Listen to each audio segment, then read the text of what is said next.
for anybody that's in this business, whether they're just starting out or they've been in it 25 years or more, you have to really dial in your why. Why are you in business?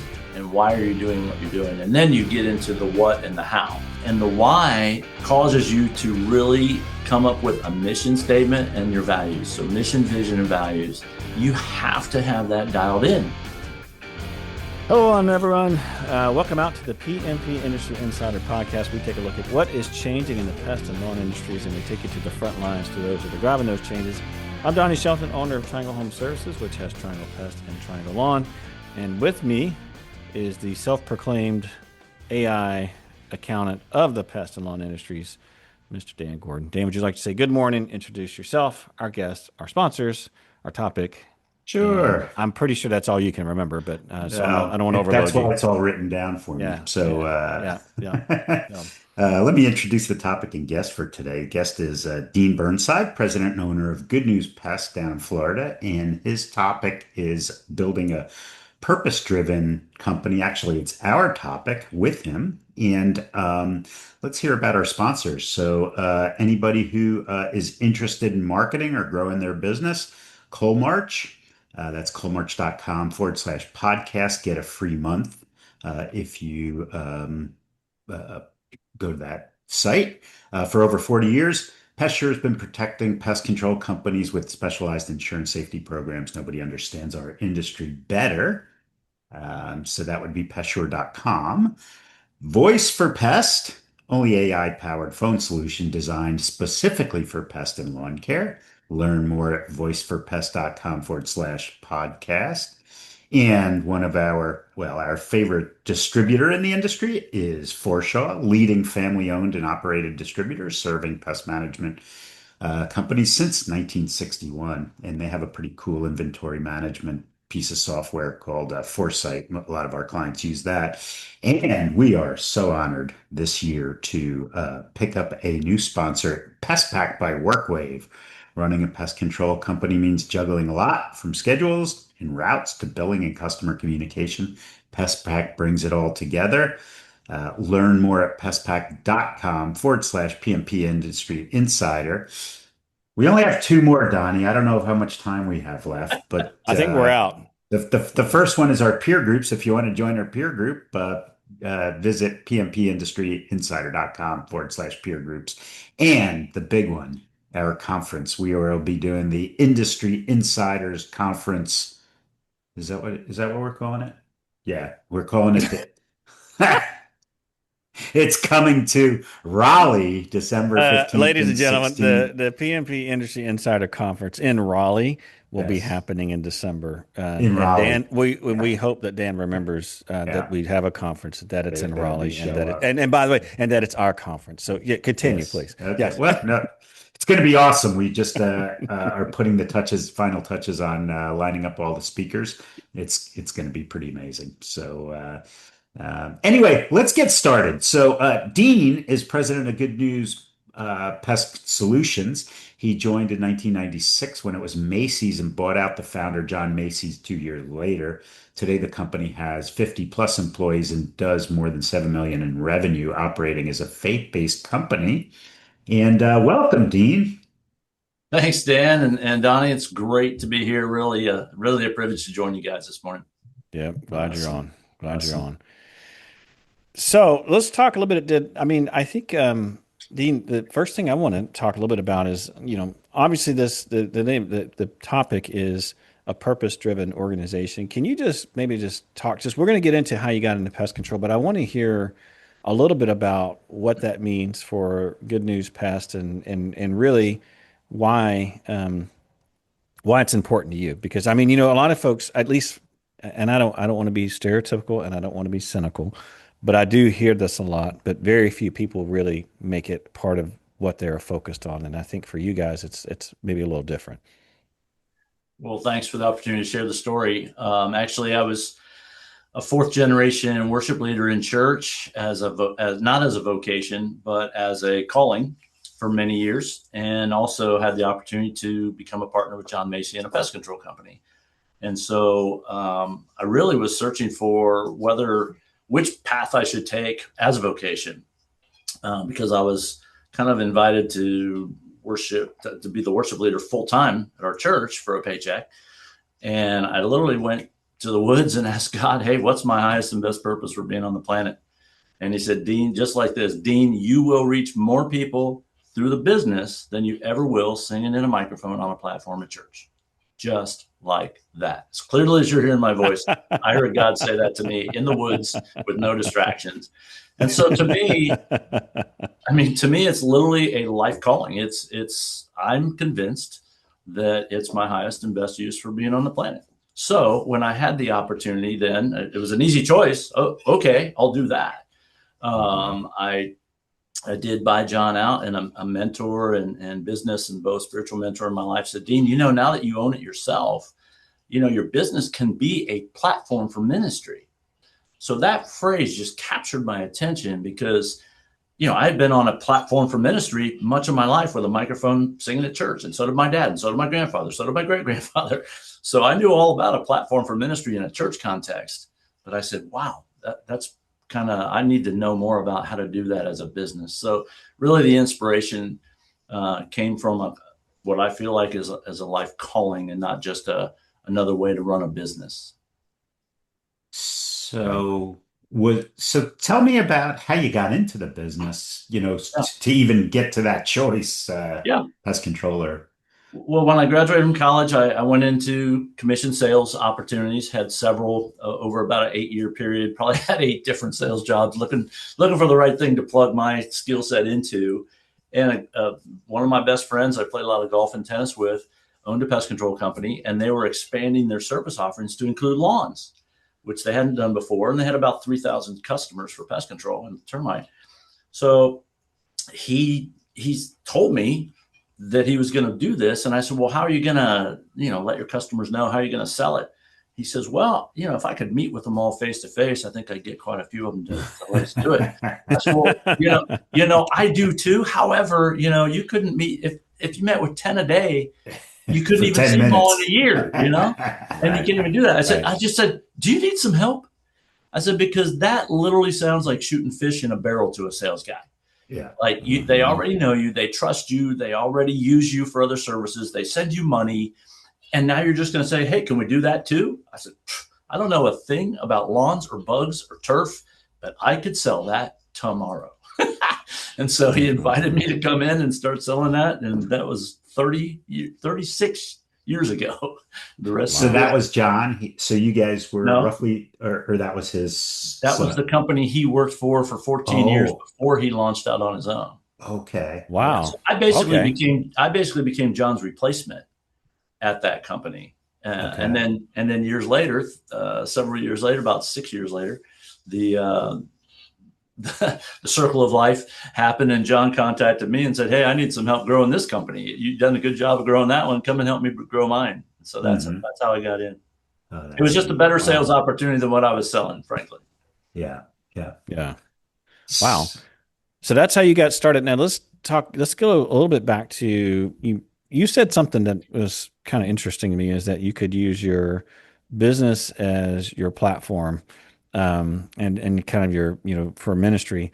I just want to hear a little bit about what made you decide to put that slant on it, right? I think, in our industry, by the way, I love our industry. I think our industry has some of the best people that America produces.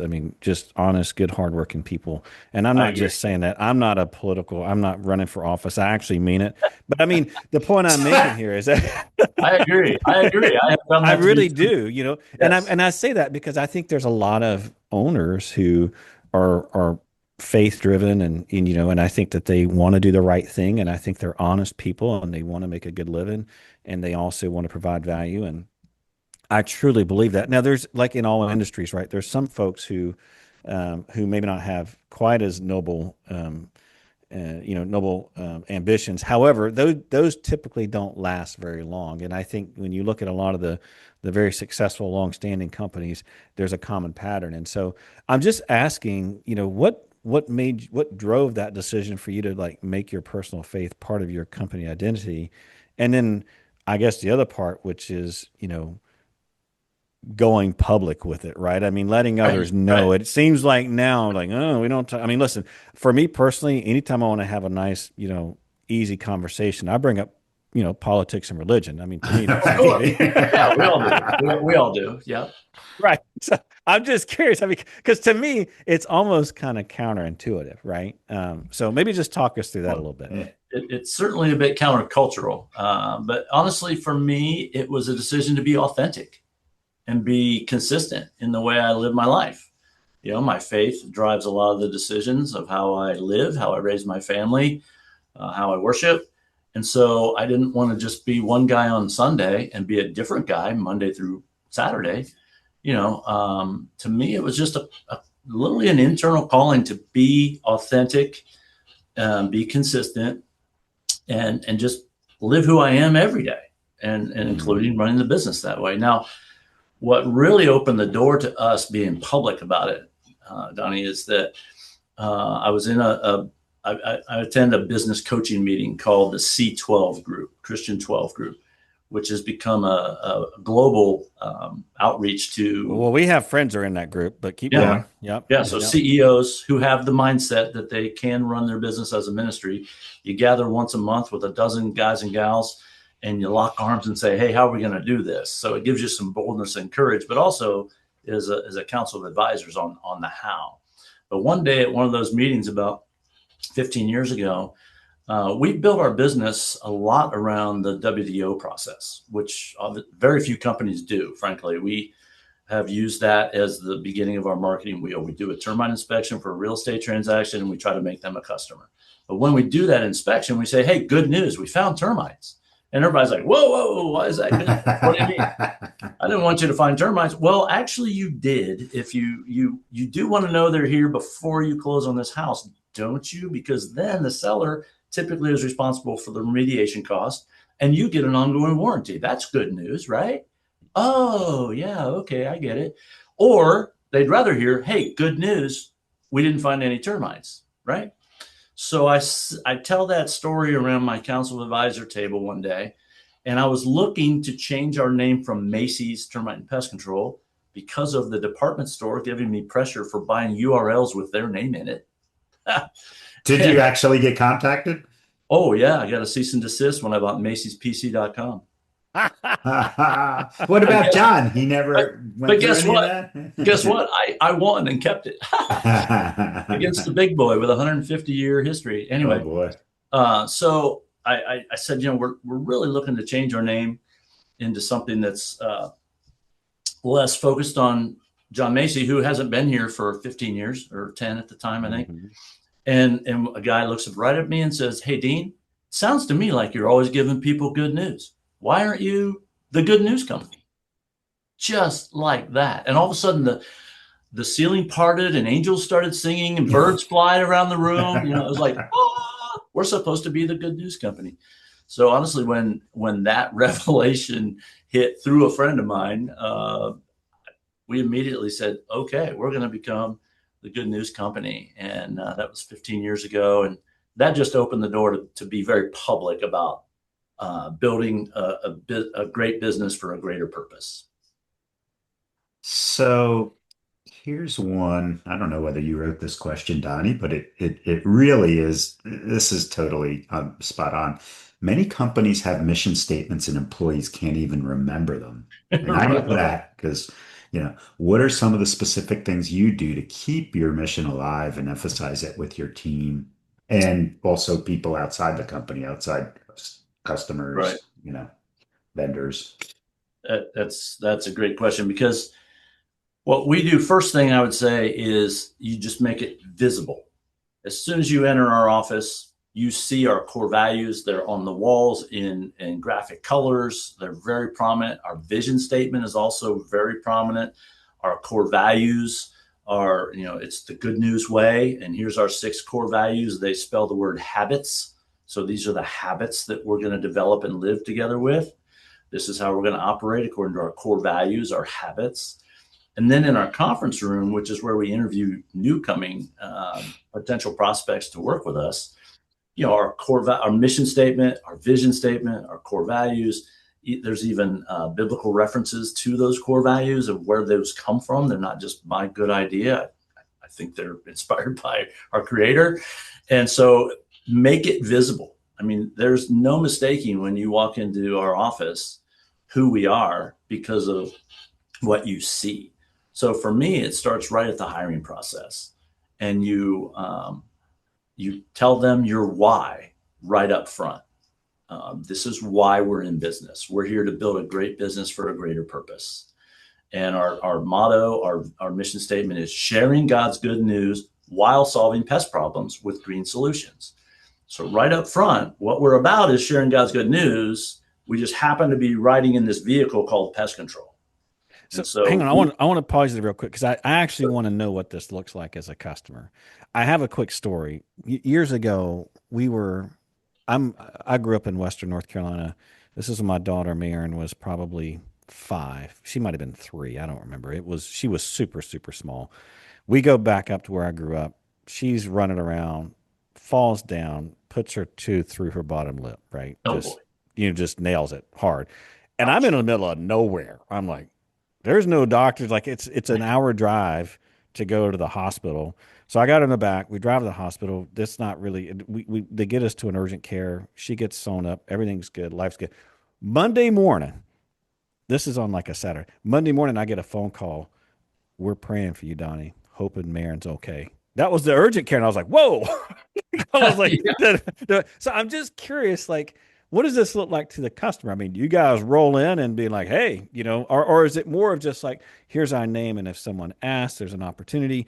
Like, do technicians say anything? Is it just like, is it kind of understood, or is it something that's like actively promoted to the customer? And I'm Yeah. talking about your faith now, not necessarily Right. pest control. Right. Well, I think that's the secret sauce of that revelation that came around that table that day, is that people do literally see the word good news on our shirt, on our hat, on our truck, on our business card, and they literally ask, so what's the good news? And if they ask that, number Uh-huh. one, we can talk about, well, God loves you, wants to spend eternity with you, made a way to do that, etc. Or, and in addition to say, we can solve your pest problems with green solutions. We're being conscientious about the environment, that we believe God made this planet, made us stewards over it. And so in our product choice, we are being intentional and conscientious about what we're putting in his environment so that we can all spend eternity here later. So there's a both and to it. There's a faith element to it and a conscious pest control operator element to it. And you put those two together, and it's the secret sauce. But we do, for every new customer, since you asked, we deliver a packet that does have there's a little brochure that says, have you heard the good news, on it. And it's basically the inside cover tells what I just said about being a green provider and our mission. And then on the inside back cover, it actually has my little personal testimony of being called out of church ministry into business ministry. And the back is just a business card, basically how to contact us. But in between is actually the gospel of the book of John from the New Testament of the Bible, which to me is the greatest love story ever told. That we do share that, and an emery board nail file. We give them a refrigerator magnet with a calendar. We give them a little lens cloth cleaner that has our branding and logos and stuff. So we have a little welcome packet that we So do you give swag every them out. new customer. So it's out there in front. But if somebody just says, "What's the good news?" I mean, not all of our employees are ready to go into let me tell you my story. But Well, and yeah, that's kind of my follow-up question. Listen, I apologize. I know I'm going off script no here, worries, and no Dan, you worries. can stop me if you need to. But the other part I have a question about is your employees. Yeah, How does that play in? Because I know, like, I have a buddy of mine who he flies contract. So he'll fly for companies. He can be like a corporate pilot or something. And he had the opportunity, he interviewed with the faith-based ministry, and they went into his like formal education, and they looked at, like, where did he go to school, and like part of his qualifications for that specific job actually was his background in ministry. which is shocking to me for a pilot, you know. Right. But I'm curious, like when you're looking at like employees, do you is this a big part of like the screening process? And by the way, I don't want you to say anything that's going to make it weird. Yeah. I'm legitimately asking. Like if someone Yep. comes in and says, "Listen, great, you guys believe in the good news. I don't believe in the good news, but I still want to do pest control." Is that Mhm. a hard stop? Is that a like, well, come on anyway, and we're going to ask you to do this? I mean, like, what does that look like for your employees? Yep. I'm glad you asked because it's an important legal question. Even in an interview, Yeah, you can't just ask somebody, "So, do you believe in God?" right. Where do you go to church? I mean, you Uh can't huh. you can't ask those questions in an interview, Uh but huh. you can reveal who we are. Again, the mission statement, the biblical references, our core values, are on display, and we do tell them who we are right up front. We are what I describe us as a full-time, for-profit Christian ministry, cleverly disguised as a pest control company. Mm-hmm. Anyway, Right. that's kind of tongue in cheek, but what Right. we do when we roll out who we are, there is a legal question that we've been able to ask, and it just is simply, how do you see yourself forwarding or contributing to our mission? Period. And then shut up and hear what they say. Some people say, "Oh my gosh, I've never worked for a company with that kind of mission and vision and values, and man, I'm excited to be part of that." They Mm-hmm. self-identify as, "I want to connect with that on purpose." Right. Right. Others, like you suggested, might say, that's cool for you. I'm not that into it, but man, I'm a great tech, and I've been doing this for 6 years, and this is what I know I want to do for a living. And sounds like I'd like to be part of a growing company that's well known in the area for 37 years, and all the things that they still want to connect. And we say, you know what? Come on down, because Right. we're hoping that by being part of our culture and living in our family, I mean, gathering around our kitchen table, if you will, at our monthly team meeting where we have everybody in the room for an hour and a half together.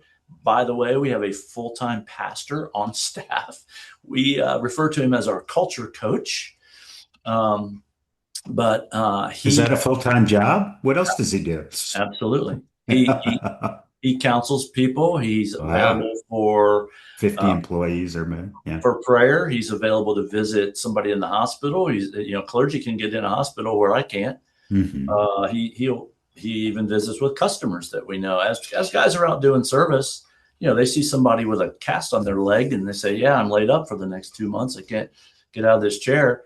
Say, "Wow, could we pray for you, or could we have our culture coach come and pray for you?" And you'd be surprised how few no's you get to asking somebody, "Hey, can we pray for you?" Like we do that. We actually do that at our office every morning from 7:15 to 7:45, and we do train our people to have your ears and eyes open for opportunities to just ask something simple. You don't have to quote present the good news, but you can ask, "Hey, do you mind if we pray for you? Like, could we pray for you?" And wow, I mean, from tears running down people's faces that their bug guy would care enough to ask, to everywhere from that to, "Oh man, I'd really appreciate it."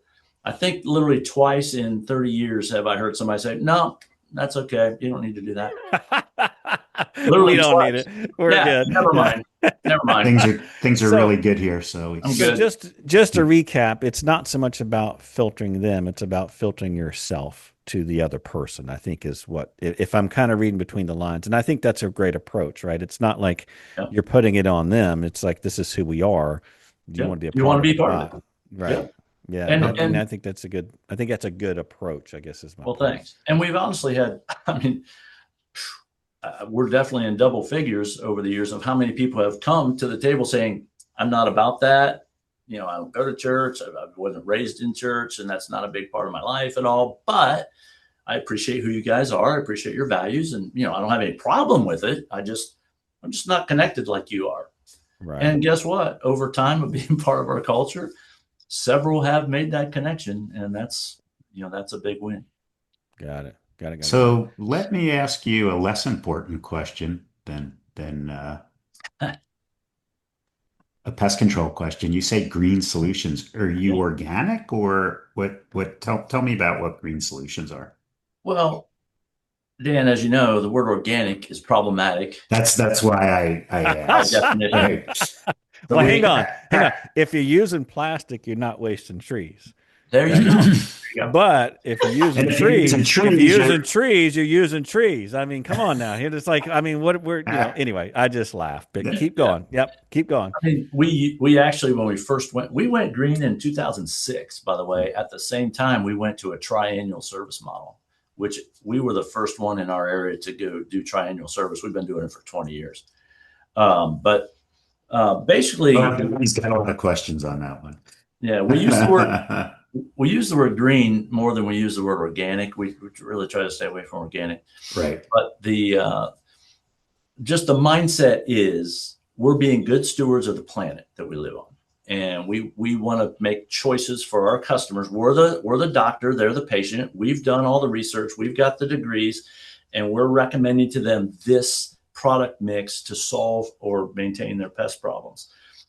So we take the initiative to be, we did that when we had 3,000 customers and converted our whole base. We didn't say, hey, for the 10% of you out there that want us to use green products, we got a can of that on the shelf. We'll do that.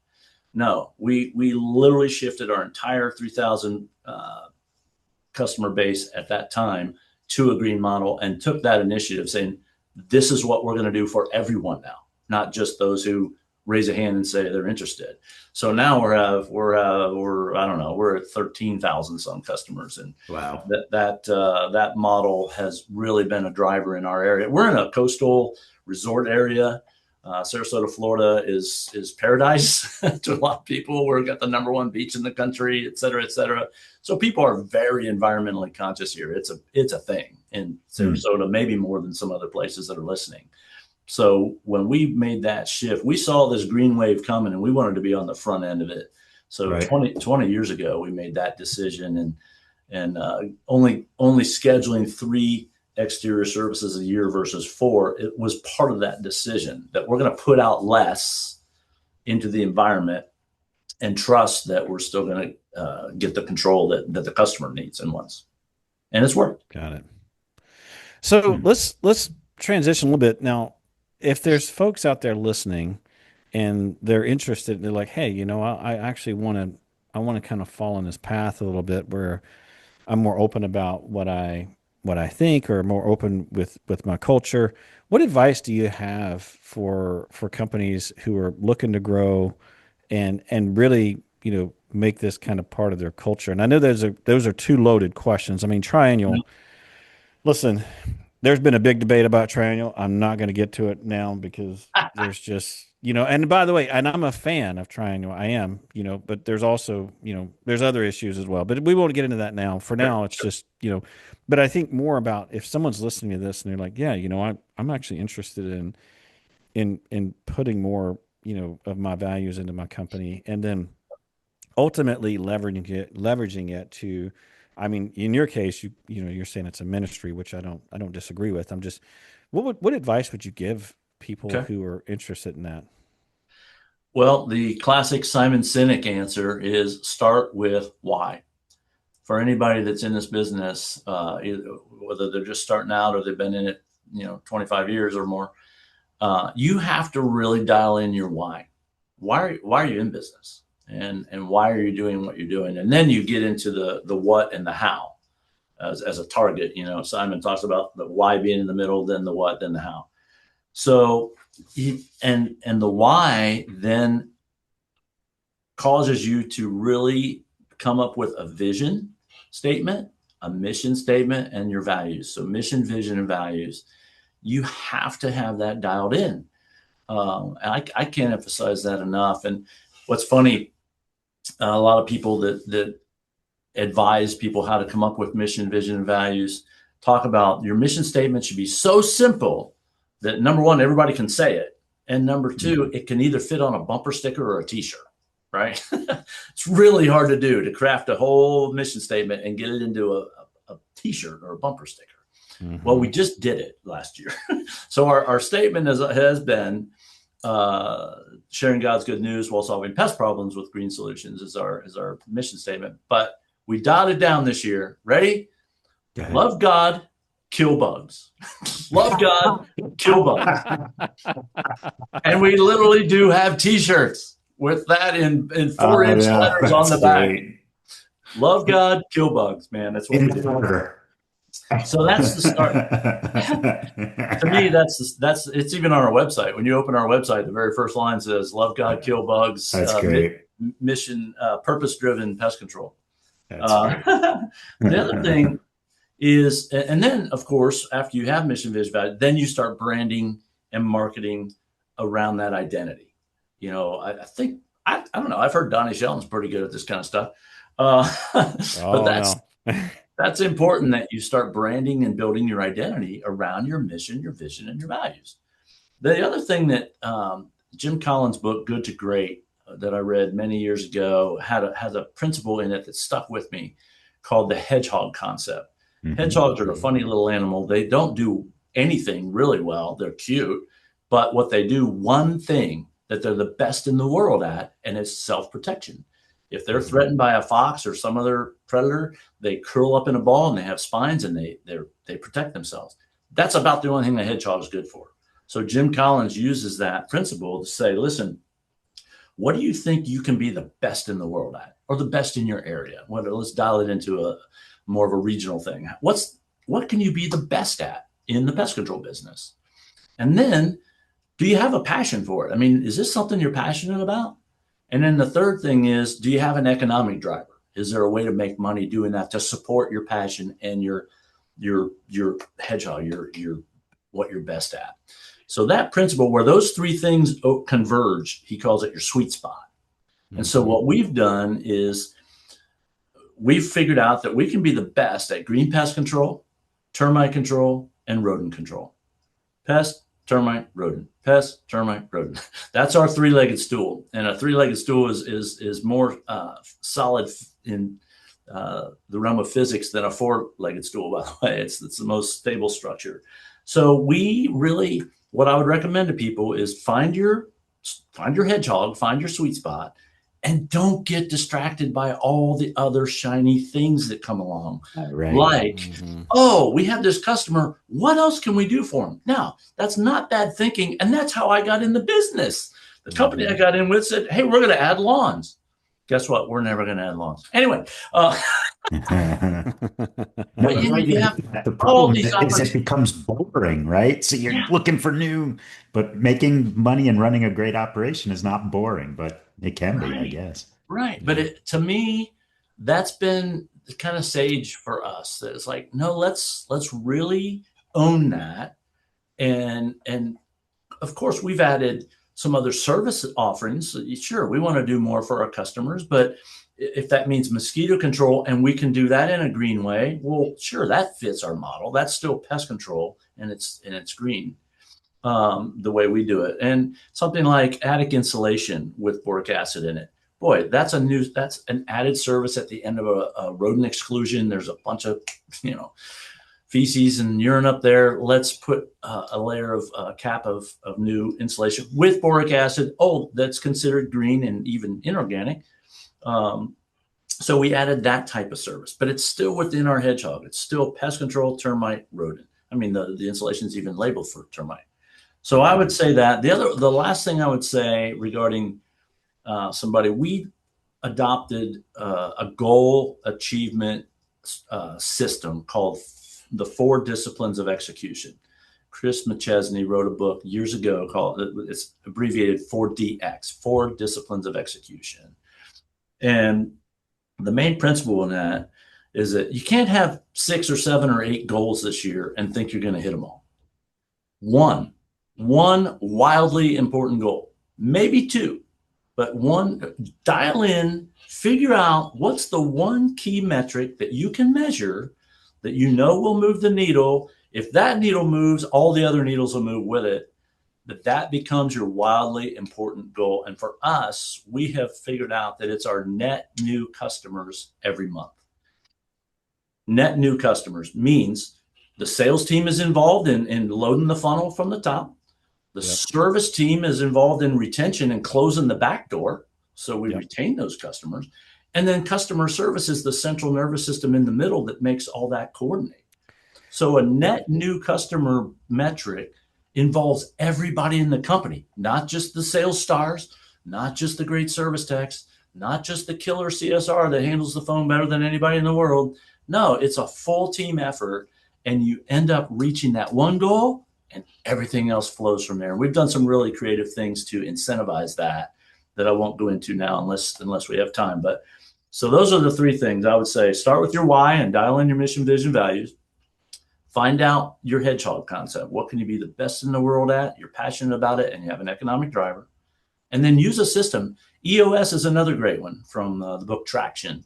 But have a system to reach your goals, not just throw it up and throw darts at a board and say, I hope we hit that. You have to have a way to measure it. Are you using like an EOS or a Kennedy, or it's just a mixture of each? Or because they always say, well, you've got to be pure, and I don't know. We're not using EOS. We've chosen the 40X route instead. Okay. And it's been super successful. And are you pure to that, or some of the EOS concepts we pull in? And well, EOS is great. I know a lot of business owners. We have lots of clients who are we use. It's honestly, for us, because we're still a family-owned and operated business since 1989, it's a little too structured for kind of our model. It really feels like it's too. It's nice when something goes wrong that you can have something to fall back on, though, with the structure. I think just to reiterate, I mean, listen, and I've said this on the podcast multiple times. We use Traction here. We call it detraction, which is Donnie traction, which means, I use the tool so long as the tool is useful. And I do like the structure of there's some sort of backbone in place when things happen. There's a process, or there's a way to manage that. And so I don't fall into it has to be exactly like, if the tool's not working, I'm not going to use a hammer to turn a screw. I mean, it's just I'm not going to do that. And so, but anyway, well, Dean, listen, I have to say this has been fantastic getting to know you, getting to know your company. It's amazing, very amazing what you've built, and not just amazing what you've built, but how you've built it, and just the courage and just the amount of thought that's went into it, and just really appreciate you coming on the podcast. Dan, anything to add before we close out here? No, this has been terrific, and it's we'd love to have you back. And it's just I thought it's interesting because everybody's focused on operations and everything else, and if you're interested, if you focus on the big picture, everything else falls in place, and that's kind of interesting the way you structured it. Well, thank you. And one thing I would say. People do ask me, number one, are all your employees Christians? The answer is no. The other question is, do you ever get negative feedback from this? Like, does anybody ever put a hand in your face and not buy from you because they don't have that faith or whatever? And I would say, honestly, I think I can prove the people who do come to us because of our mission, vision, and values. I don't know who doesn't, because they don't call me and tell me, I'm not going to do business with you because of that. But the people who do come aboard self-identify, and they say, I want to do business with you because of that. So I know the gains, and I don't worry about the losses. Right. No, that's great. Well, you focus on is exactly the right one. So, well, again, Dan, really appreciate you coming out. Just a reminder, all the resources and topics that we talked about today are going to be available on the podcast website. Just take a look at pnpindustryinsider.com. Take a look under show notes. And as always, we appreciate any positive ratings and reviews that you have, and we ask that all negative ratings and reviews go to Dan so he can handle that. We'll see you all next time. Take care. Thank you. Bye now. Thanks. Bye.